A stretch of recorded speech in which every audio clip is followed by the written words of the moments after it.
Vítajte pri sledovaní ďalšieho videa.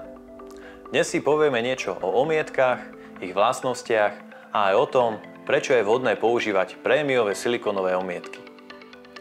Na týchto stavbách vidíte, ako sa plesne rozmnožili na fasáde vďaka podmienkám, ktoré sú pre plesne vhodné.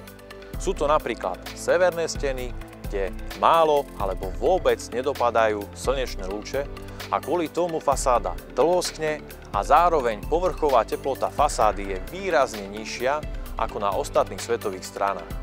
Ďalšou podmienkou na šírenie plesní je znečistenie fasád, či už biologické, napríklad od peľu, alebo chemické, ako napríklad smog.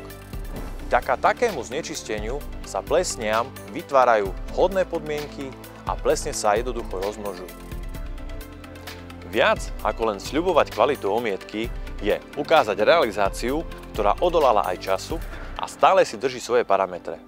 Za mnou sa nachádza stavba, ktorú sme realizovali ešte v roku 2014 a teraz má už viac ako 10 rokov.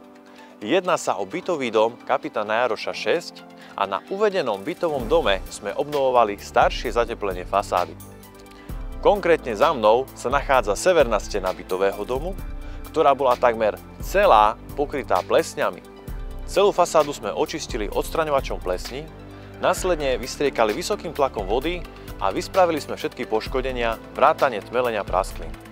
Po takejto príprave fasády sme naniesli penetračný náter a dvojitý protiplesňový náter. A ako máte možnosť vidieť, ani po 10 rokoch táto fasáda nie je ani poškodená, ani zaplesnená. A takúto úpravu si môžete dopriať aj na vašej fasáde už pri realizovaní novej omietky. V nasledujúcom videu si povieme, vďaka čomu sú tieto omietky tak odolné. Zatiaľ vám ďakujem za sledovanie a ak máte záujem o ďalšie informácie ohľadne obnovy bytových domov, neváhajte nás sledovať na sociálnych sieťach alebo na našom webe. Dovidenia pri ďalšom videu.